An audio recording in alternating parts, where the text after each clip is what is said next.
Bueno, buenas tardes a todos. Bienvenidos una tarde más al podcast de Objetivo Horizonte. Soy Alexton Bosch y, bueno, segunda semana de noviembre.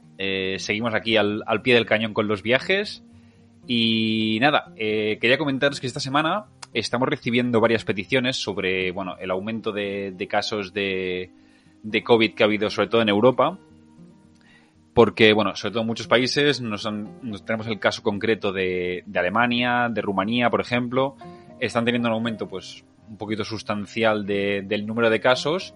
Y, bueno, esto afecta bastante a los viajes de invierno. Así que, bueno, creo que es necesario que hagamos un poquito de reflexión al respecto. Creo, sinceramente, que vamos a tener que aprender a convivir con esta situación.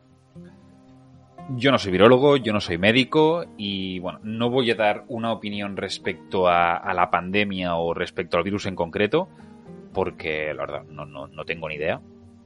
Pero no sé si el COVID se va a quedar, no sé si se va a acabar con la vacunación, no sé si va a desaparecer o si va a ser una enfermedad temporal o crónica, no tengo ni idea. Pero hay algo sobre lo que sí que he aprendido y es un poco sobre la incerteza y sobre los cambios. ¿Por qué digo esto? Porque, bueno, como os he dicho ya muchas veces, el sector del turismo fue uno de los sectores que más se vio afectado por esta pandemia y que sigue estando afectado, por supuesto. Y, bueno, los profesionales del sector hemos tenido que aprender, pues, a trabajar con los cambios y con la incerteza, como os he dicho, aún más de lo que ya estábamos acostumbrados. Por eso, bueno, cuando me preguntan sobre la situación de la pandemia en Europa y en otros países, pues la verdad, amigos, no tengo mucho más que deciros que tenemos que ver. Tenemos que ver porque, bueno, tenemos que ver cómo están actuando los países, tenéis que ver sobre todo qué tipo de proveedor, agencia de viajes en este caso, contratáis. ¿Por qué os digo esto?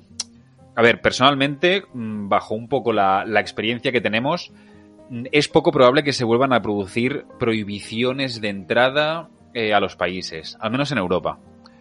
Este verano hemos visto que, bueno, la tónica general ha sido esta, no se ha prohibido la entrada a casi ningún país, solo se dio una vez, justamente nos afectó a nosotros con un grupo, lamentablemente, fue el caso de Bulgaria. Y os pongo un poco en contexto. Lo que pasó es que por el aumento de casos que había habido en España, Bulgaria decidió no permitir la entrada a los turistas españoles, aunque estuvieran vacunados.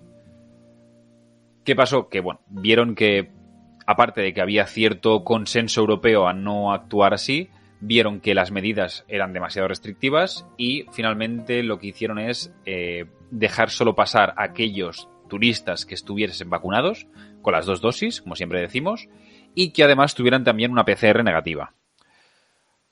Personalmente, creo que esto va a ser la tónica general que va a pasar. En nuestro caso, los países donde más se está dando la incidencia de COVID son aquellos que aún no tienen una tasa muy alta de vacunación, como puede ser Bulgaria. En el caso de España, la verdad, somos uno de los países europeos que más porcentaje de la población tiene vacunada con las 2 dosis. Entonces, muchos países donde tienen más gente reacia a la vacunación, Bulgaria además es un caso donde parece que hay cierto miedo y cierta reticencia a vacunarse, pues estamos encontrando, bueno, que hay este cierto aumento de casos. En el caso de Bulgaria, por ejemplo, ya han pasado el pico, ya están de bajada. Ahora tenemos otros países que están un poquito más en boca de las noticias, como pueden ser Austria, Rumanía, incluso Alemania. Pero bueno, tenemos que ver un poquito cómo evoluciona la situación. Yo el consejo que os puedo dar es que contratéis servicios turísticos de gente o de profesionales que no solo os dé confianza, sino también sinceridad, ¿vale? ¿Por qué digo esto? Porque desde el sector estamos intentando ser lo más flexibles posibles en cuanto a cancelaciones, en cuanto a modificación de itinerarios, etcétera, etcétera, porque sabemos que la situación así lo necesita. Y, bueno, vivimos de esto y necesitamos que haya esta flexibilidad, sobre todo de cara a vosotros los viajeros. Pero muchas veces hay ciertos costes que no son reembolsables, ¿de acuerdo? Y las agencias de viajes hay ciertas cosas que tenemos poco margen de negociación en este aspecto. El mejor ejemplo de todo esto son las compañías aéreas. Nosotros tenemos muy poca capacidad de incidencia si se cancela la entrada a un país, por ejemplo, por parte del país receptor a cierto grupo de turistas, como vemos en los españoles. Si el vuelo, por ejemplo, sigue operando, la compañía aérea no va a reembolsar. ¿De acuerdo? Entonces, tenemos poco margen de maniobra en este caso específico. En otros, desde que empezó todo el tema de la pandemia, ya hemos intentado negociar pues tarifas que sean flexibles, que nos permitan cierto margen de maniobra, que estemos un poco cubiertos en caso de pues que se produzcan estas situaciones. Otra recomendación, por supuesto, es que viajéis con seguro de viaje, ya no solo por el COVID, porque la mayoría de seguros, al menos todos los seguros con los que nosotros trabajamos ya lo cubren como una enfermedad más, sino también por cualquier cosa que pudiera pasar. Y siguiendo un poco el hilo de lo que os decía del tema de la confianza, me refiero que la gente a la que contratéis viajes os sea sincera. Os sea sincera en el aspecto en que si os decimos que no va a pasar nada, etcétera, etcétera. Bueno, yo no lo sé, yo no soy virólogo, entonces yo no os puedo asegurar que las cosas van a ir bien o mejor, pero sí que debéis recibir sinceridad en el aspecto de que os deje claro qué riesgos hay para viajar a cada parte del mundo en cada parte del año concreta, ¿de acuerdo?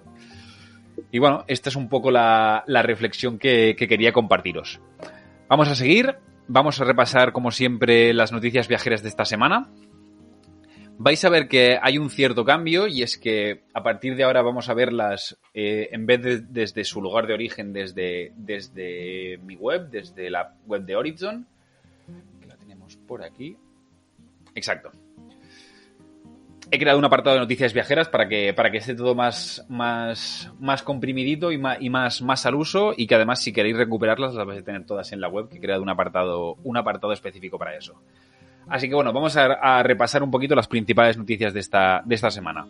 La primera que quería comentaros: Iberia recupera la mayoría de los destinos a los que volaba antes de empezar la pandemia.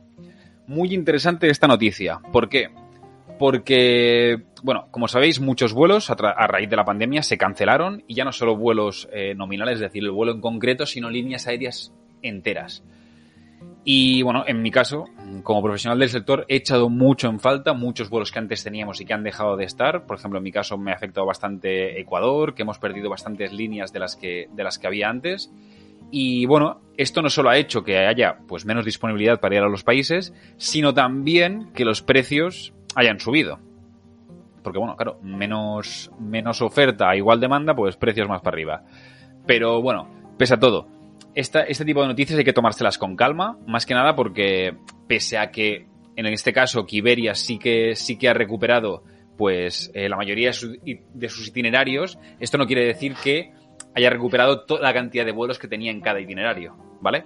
Entonces es una buena noticia. Cada vez vemos como el sector del turismo empieza a reflotar, cada vez tenemos más países abiertos y bueno, aunque la situación es la que es, aún tenemos un largo camino por recorrer hasta volver a los niveles que teníamos antes de la pandemia, y bueno, seguimos trabajando en esto. Siguiente noticia: los españoles quieren volver a viajar en 2020, pero sin tanta incerteza. Esto creo que se liga un poco a lo que se estaba comentando sobre la sinceridad. La noticia comentaba un poco que, bueno, que pese a que este año nosotros desde el sector turístico estamos viendo que ha sido un buen año, si lo comparamos por supuesto con el año anterior, porque fue obviamente nefasto, sí que aún estamos lejos de recuperar toda la confianza en cuanto a clientes que teníamos previos a marzo de 2020, ¿vale? Debemos estar alrededor del 20-25% de la producción que teníamos anteriormente y de la cantidad de gente que viajaba. Parece que sea muy poco, pero realmente si lo comparamos respecto al año pasado ha sido un cambio muy grande este año. Tenemos que tener en cuenta además que como vemos en esta noticia, hay mucha gente y esto nosotros lo hemos apreciado, pues que quizás sí que tenía ganas de viajar, pero que aún no se ha atrevido del todo por no ver toda la situación aún controlada por completo. Y por supuesto es normal. Bueno, a esto le sumamos que además no todos los países del mundo aún estaban abiertos y siguen sin estarlo todos. Ya os comenté en el anterior programa que, por ejemplo, el sudeste asiático ahora empieza a poco a abrir Tailandia. Tenemos que ver exactamente en qué condiciones, etcétera, etcétera. Pero bueno, que según las noticias que estamos viendo, las previsiones para el año que viene son muy buenas. Ya no solo a nivel de gente que se está animando a viajar, sino también a nivel de países, que cada vez pues parece que más y más están abriendo sus fronteras. Y lo que os comentaba de la incerteza.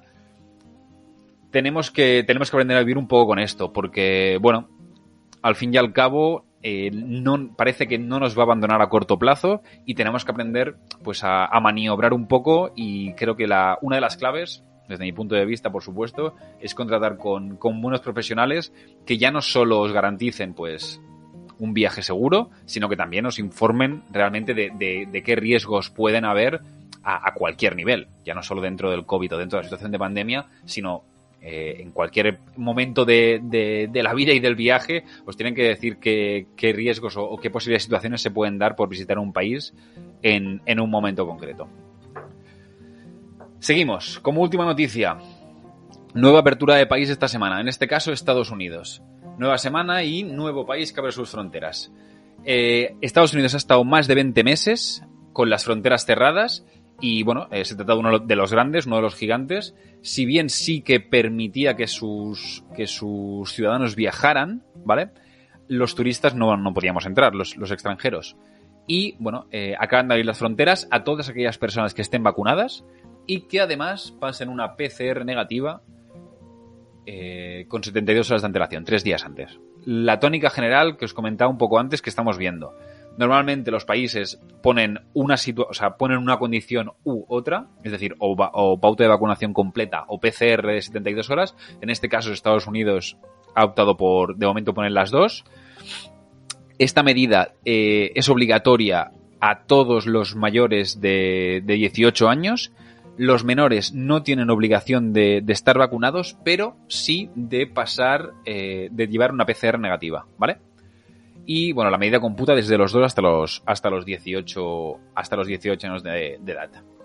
Y nada, también, bueno, la noticia también comenta que esta noticia ha implicado además que las reservas de vuelos a Estados Unidos se hayan disparado, sobre todo desde Europa.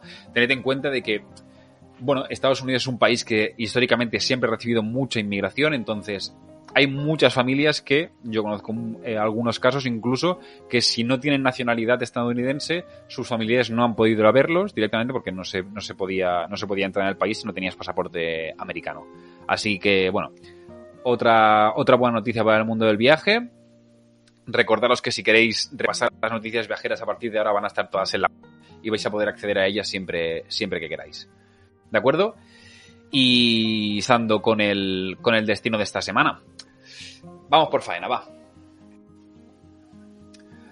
Bueno, esta semana quería hablaros, como ya habéis visto en la promoción, de Tashkent, la capital de Uzbekistán.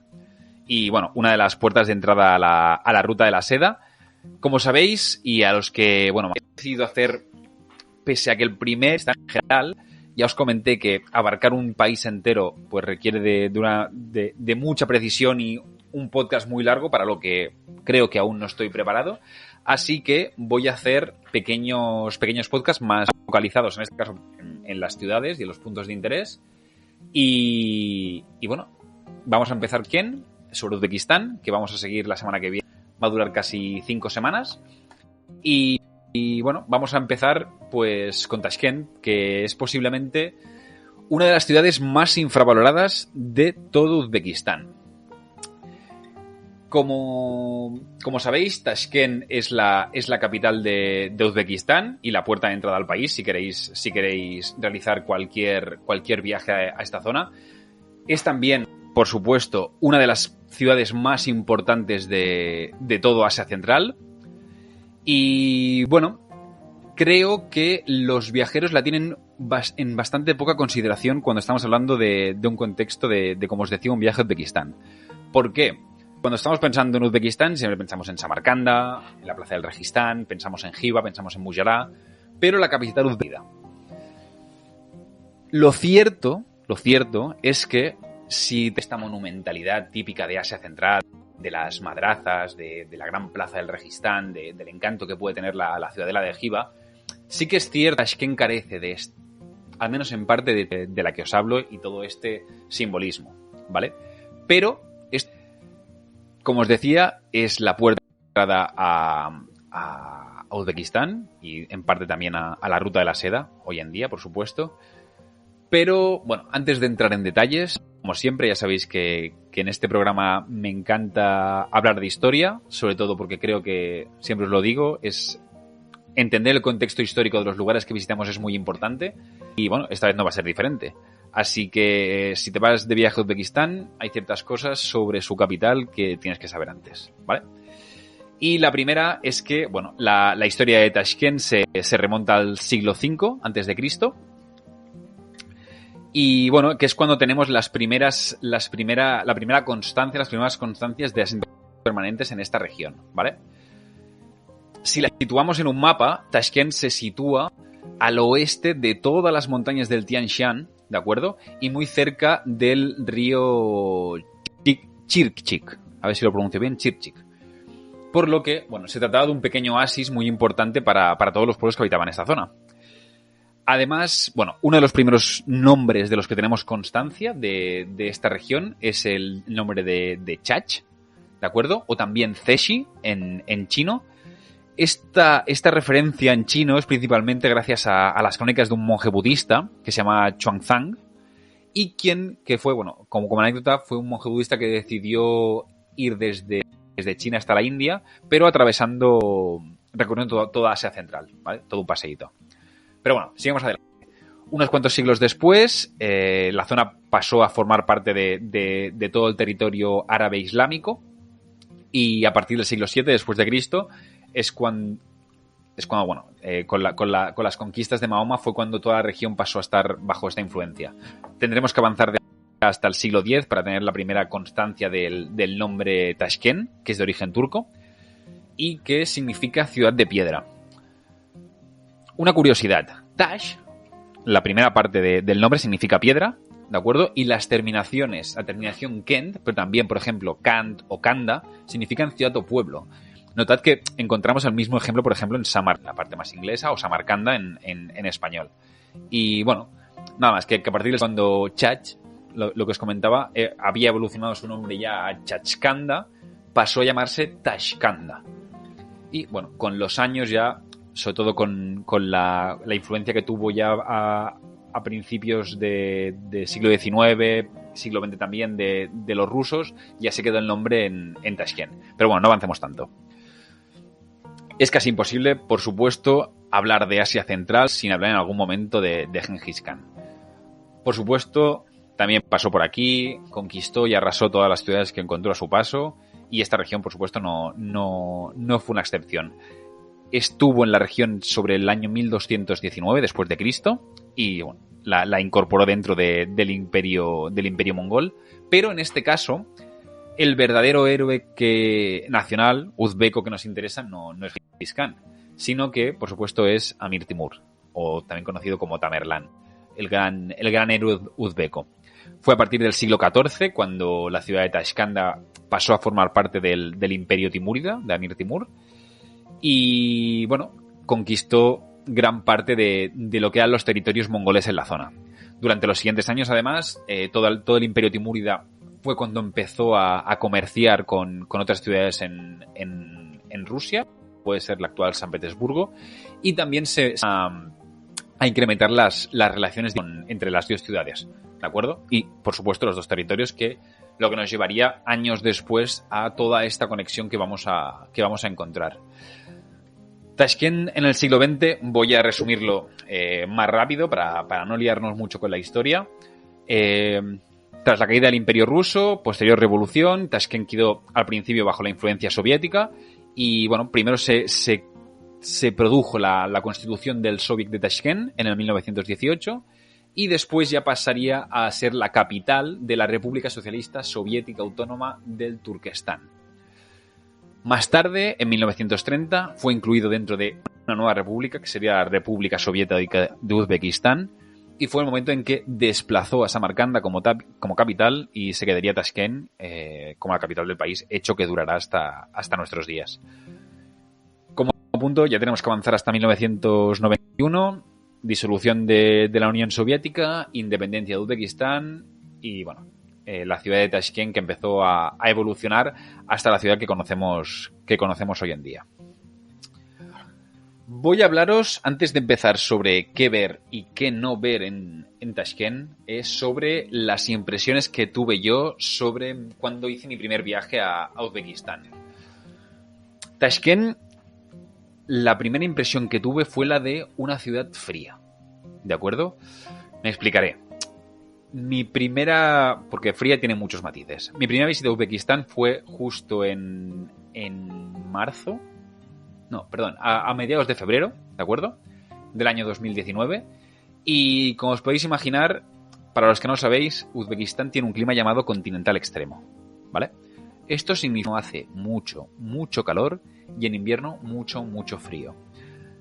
Tened en cuenta que cuando aterrizamos tuvimos que estar dando vueltas alrededor de la ciudad durante unos 20 minutos con el avión porque veníamos desde Estambul, no podíamos aterrizar de la cantidad de nieve que había en la pista. ¿Vale? O sea que ya os podéis imaginar el clima que me encontré. Pero no me refiero a fría solo en ese aspecto. Tashkent es una ciudad que está muy marcada por la influencia soviética de todo el siglo XX. ¿Vale? Vamos a encontrar edificios grandes, cuadrados, grises a veces, pero todo esto implica que todo sea gris. Y es que la ciudad esconde muchos secretos que hacen que es una ciudad también llena de vida y también de colores, por supuesto, aunque a primera vista estén ocultos. De los primeros paseos que hice por Tashkent, la verdad, me quedé con la visión de una ciudad que no me esperaba. Al final, empecé entre nuestros viajes por Asia Central con una imagen muy característica en nuestras mentes, y es la de la monumentalidad, la de las 1001 noches de Giva o la monumentalidad de la que os hablaba antes de Samarcanda y la plaza del Registán, incluso Gujarat. Pero esto es otra realidad también y no hay que dejarla de lado. ¿A qué me refiero? Cuando viajamos muchas veces vamos con ideas preconcebidas. Todos lo hacemos, es casi imposible no hacerlo. Blogs de viajes, vídeos en YouTube, podcasts, nos informamos mucho sobre los lugares que vamos a visitar y nos hace mucha ilusión y desde luego pues cada país, cada sitio tiene unos lugares característicos que llaman más la atención. Y en el caso de Uzbekistán, por supuesto, es toda la monumentalidad que tiene relacionada con el mundo islámico, las madrazas y los minaretes. Pero creo que tanto conocer las otras caras que vamos a encontrar en Uzbekistán, porque forman parte también del país y de la cultura que estamos visitando. Así que, bueno, de nuevo vamos por faena, vamos a ver qué ver en Tashkent. Y como os decía, si estamos decididos a hacer un viaje por Uzbekistán y bueno, estamos pensando que ver en Tashkent, lo primero que tenemos que tener en cuenta es la cantidad de tiempo que queremos dedicar. ¿Por qué os digo esto? Yo recomiendo siempre un día entero para Tashkent, ¿de acuerdo? Porque aunque os pueda parecer poco, ¿vale? Tashkent también es la ciudad de entrada y de salida del país, en la mayoría de casos y en la mayoría de viajes que se organizan, ¿vale? Conexión vía Estambul tanto con Madrid como Barcelona para la gente que estamos en España y es la más cómoda. Sí que es cierto que hay vuelos también desde Samarcanda, desde Urgench, pero normalmente la gente vuela a Tashkent por los horarios de los vuelos, ¿vale? Son los más cómodos y los que vuelan a horas más decentes, por decirlo de alguna manera. Entonces, bueno, creo que lo ideal es esto, dedicar un día entero a Tashkent y los días que tenemos de tránsito, de llegada o de salida, para visitar el resto de cosas que nos queden, ¿de acuerdo?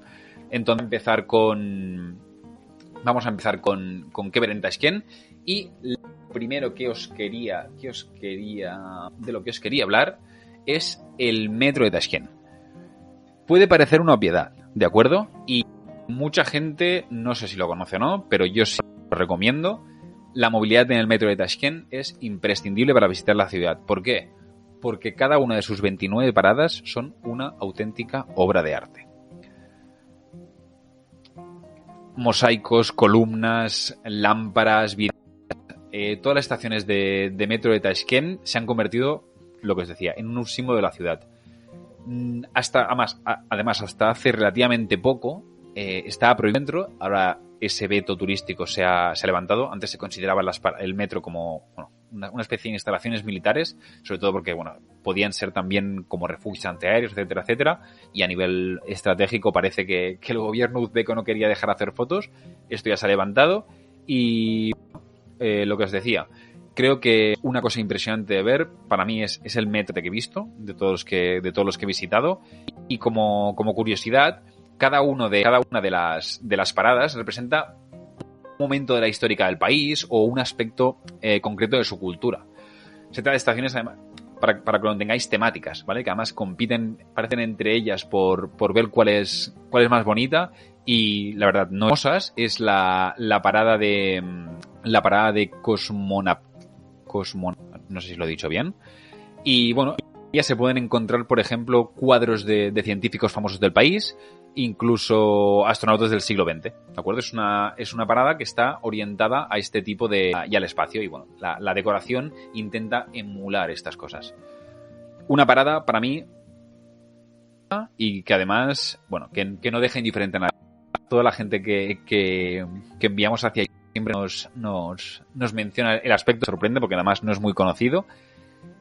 Y otro aspecto relacionado con el metro y que, un poquito ligado con la Plaza de Independencia y la Estatua de la Tamerlán, de la que hablaremos ahora, tanto el metro como las calles como los parques, menciona una cosa muy concreta, y es que están extremadamente limpias.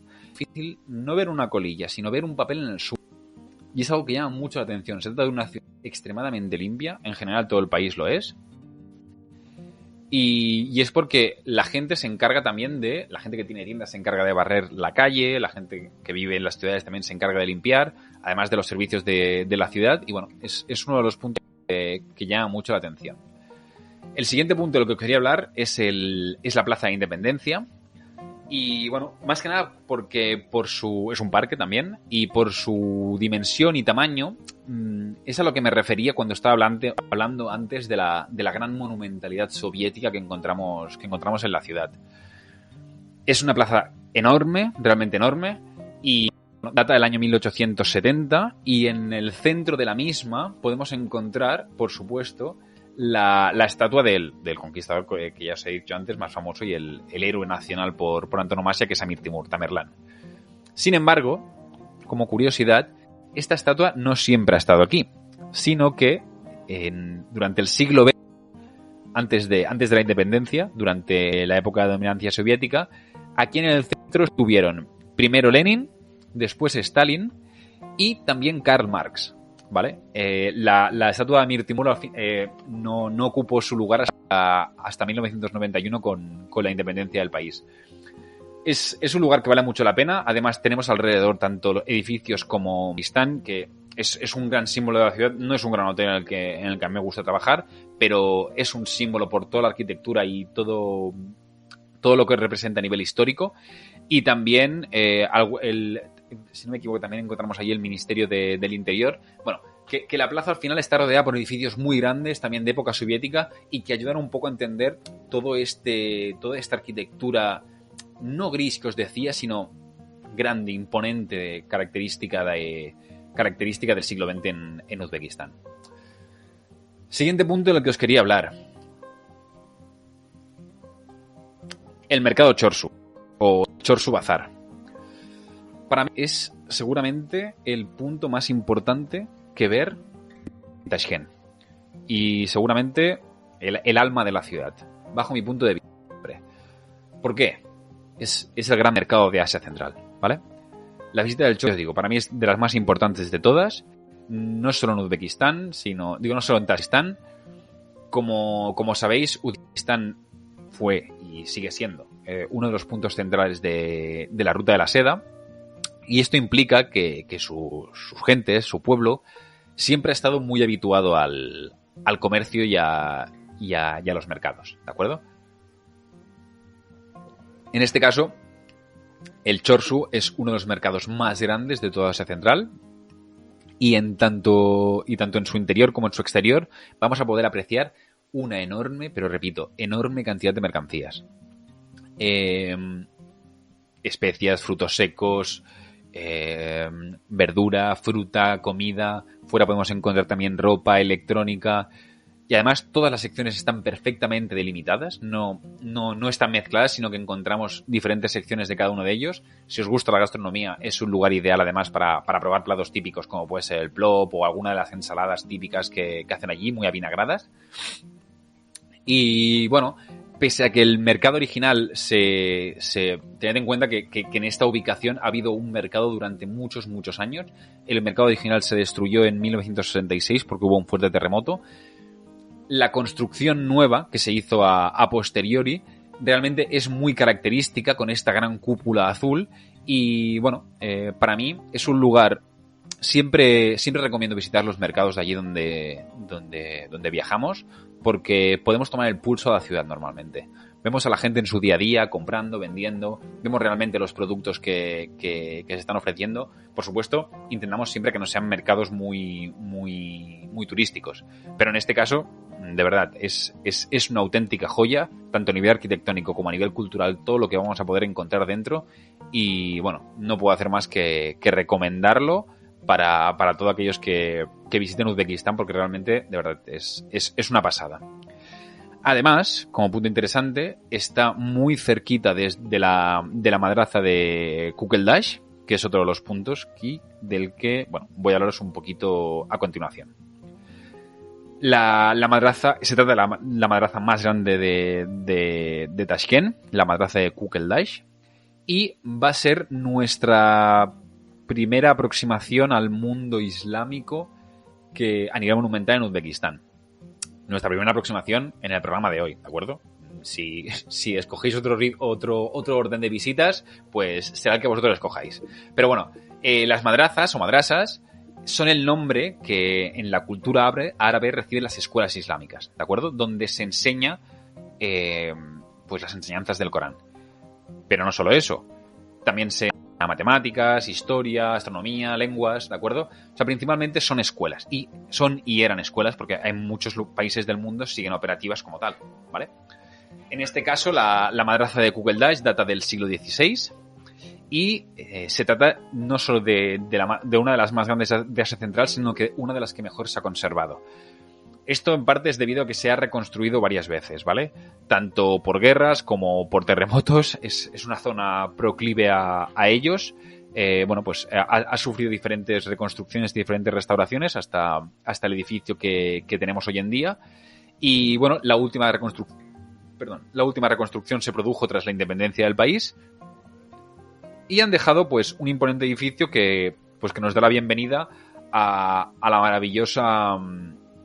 maravillosa cultura arquitectónica que vamos a encontrar en Uzbekistán. Es un espectáculo, tanto por dentro como por fuera. Yo recomiendo encarecidamente su visita, sobre todo los jardines interiores vale mucho la pena visitarlos, donde podéis ver también las celdas que ocupaban los estudiantes de la madraza. Y bueno, creo que es un lugar muy interesante y una primera aproximación además muy bonita dentro de una ciudad que, os repito, que Tashkent no vamos a encontrar una gran cantidad de monumentalidad como va a poder ser en Samarcanda y más en Jiva y en Buyará, ¿de acuerdo? Pero bueno, es una primera aproximación que os recomiendo. La segunda, ¿de acuerdo? Va a ser seguramente la más importante de la ciudad. Se trata del complejo Yatret Imam, ¿vale? ¿Por qué es tan importante? Punto número 1. No se encuentra tan céntrico como puede ser la madraza de Kukeldash o el Chorsu, ¿de acuerdo? Pero vale mucho la pena su visita, ¿vale? Para mí son los puntos más interesantes de la ciudad, ya no solo a nivel arquitectónico, porque como os decía, va a ser el segundo punto de aproximación a esta arquitectura más típica de Asia Central, más islámica, sino por la importancia histórica del lugar que vais a visitar. Este complejo está compuesto por varios edificios. En primer lugar, por una mezquita, la mezquita de Tia Heke del siglo XIX, que aún hoy en día sigue en funcionamiento. También encontramos una madraza, la madraza de Muyi Mubarak. Esta madraza data del siglo XVI y su importancia, además bueno, siempre es muy interesante visitar madrazas, su importancia radica en que en su interior vamos a encontrar una de las copias del Corán más antiguas que existen en el mundo. Data del siglo VII y se trata del Corán del califa Osmán. Para los que no lo sepáis, el califa Osmán fue uno de los yernos de Mahoma y además un compañero muy cercano suyo. Y bueno, el libro esta copia del Corán está impresa sobre piel de ciervo y además de ser una de las copias más antiguas, como os he dicho, del siglo VII, sus páginas están manchadas con la sangre del mismo califa. Así que os podéis imaginar la importancia que tiene, ya no solo a nivel...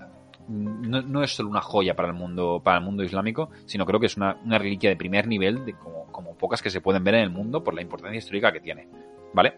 Entonces, bueno, creo que es muy interesante tanto visitar el complejo arquitectónico como la visita del libro que se puede ver. Y bueno, por último, en el año 2007 se construyó también otra mezquita, Yazret Imam, y bueno, pese a que es de construcción moderna, se levantó con el mismo estilo que el resto de edificios del siglo XVI. Así que, bueno, como siguió los mismos estándares, realmente le da cierta monumentalidad a todo el complejo y es muy interesante de visitar. Todo el complejo además está coronado por dos grandes minaretes, muy, muy, muy interesante también. Y bueno, lo que os decía, pese a que está un poquito alejado del centro, para mí, ya no solo por la monumentalidad de la que os hablaba, sino también por la importancia histórica del lugar, creo que es un sitio muy, muy interesante que ver. Y bueno, por último, aunque como siempre no por ello menos importante, quería hablaros de la mezquita Minor de Tashkent, ¿de acuerdo? También conocida como la Gran Mezquita Blanca. De igual manera que el complejo de Yazret Imam, no se trata de un edificio que sea muy céntrico, sino que está un poquito a las afueras de la ciudad, ¿vale? Bueno, en el extrarradio, por así decirlo, pero de verdad, vale mucho la pena visitarla. ¿Por qué? No se trata de ningún edificio histórico. Histórico aún. Pero para que me entendáis, porque su edificación es relativamente nueva. Su construcción es desde el año 2014 pero bueno, arquitectónicamente, de verdad, se trata de un edificio precioso. Toda la fachada está levantada con mármol blanco y todo este color blanco en contraste con las cúpulas y los mosaicos azules lo convierten realmente en una mezquita realmente imponente, a la vez que preciosa, que vale mucho la pena ver. La entrada a la misma es un poco complicada, ¿vale? Porque solo dejan entrar a musulmanes. A menos que vayas con un guía que controle, vamos a decirlo así. Nosotros siempre enviamos grupos allí, pero alguna vez sí que es cierto que hemos tenido algún problema para entrar, porque, bueno, digamos que si el guía y el de la entrada no se entienden muy bien, en principio no se puede entrar a verla. Pero, así que bueno, nunca aseguramos la entrada, pero aún así, de verdad, solo ver la fachada desde fuera, solo por eso vale la pena. Además, todo el complejo que hay alrededor está muy cuidado, con los jardines, el césped. Bueno, es una mezquita realmente impresionante y creo que bueno que completa bastante todos los puntos que podemos ver en Tashkent. Y bueno, como veis, Tashkent es una ciudad que tiene mucho que ofrecer, pese a que, como os decía, siempre está un poquito infravalorada dentro de los circuitos dentro de Uzbekistán. Y bueno, ya no es solo por su patrimonio, que como habéis visto no es poco, sino también por elementos como el chorsu, que os van a aproximar a lo que es realmente la vida uzbeca, la vida cosmopolita de la gente joven, de la gente de a pie, que también os va a enseñar realmente cómo viven ahora mismo los uzbecos en el siglo XXI, que creo que también es una aproximación muy interesante para conocer un país. Como os he dicho al principio, no se trata solo de conocer su historia, por mucho que me guste, sino también de conocer cómo se vive en la actualidad, qué hace la gente en la actualidad, etcétera, etcétera. Siempre digo lo mismo, viajamos para conocer otras culturas, pero la cultura no es solo su historia pasada, sino también la presente. Así que, bueno, creo que Tashkent es un punto perfecto para adentrarnos en los viajes en un viaje a Uzbekistán, sobre todo por lo que simboliza. Simboliza para mí la mezcla entre el pasado, desde principios de siglo XVII, con toda la influencia islámica que ha tenido la región, hasta el presente, pasando por el siglo XX con la influencia soviética. Creo que es la mejor mezcla que hay en Uzbekistán, pese a que creo que vamos a encontrar ejemplos también bastante característicos en ciudades como Samarcanda, por ejemplo. Y bueno, como os decía, creo que es un lugar ideal para conocer la vida uzbeca en pleno siglo XXI. En cuanto a viajes a Uzbekistán, por nuestra parte, desde los viajes que organizo yo, se pueden organizar todo el año. De enero a diciembre siempre se puede ir a Uzbekistán. Lo que os he comentado, el tema del clima. En invierno hace mucho frío y en verano hace mucho calor. Yo siempre recomiendo ir entre épocas, primavera o otoño, que es cuando más respeta. Pese a eso, ya lo hablamos aquí, no siempre tenemos disponibilidad para viajar en cualquier época del año, entonces a veces nos tenemos que adaptar. Así que, bueno, a viajes a medida se pueden organizar si sois pues una pareja, una familia, dos amigos. Puedo organizar viajes en cualquier momento del año. En el caso de los grupos, sí que los limitamos, los viajes que organizamos desde, pues los primeros van a ser de cara ya al año que viene, si no me equivoco, en Semana Santa. Los siguientes ya organizamos viajes más seguidos, en mayo, durante verano, septiembre, y normalmente a principios de noviembre para el Puente de Todos los Santos aquí en España es el último viaje que hemos organizado. De hecho, hace 10 días, el fin de semana pasado, regresó el último grupo de 10 personas que teníamos allí. Nada más, nuestro viaje por Uzbekistán continuará la semana que viene, como os he comentado. Vamos a hablar de Xiva, también conocida como la ciudad de las 1001 noches, se trata, ya lo veréis, se trata de un entorno realmente mágico, es una ciudadela medieval plenamente conservada, es realmente espectacular. Y nada, recordaros que tenéis tanto este vídeo, lo tenéis a partir de mañana, como el resto de directos, tanto en YouTube en formato vídeo, como en Spotify en formato de podcast.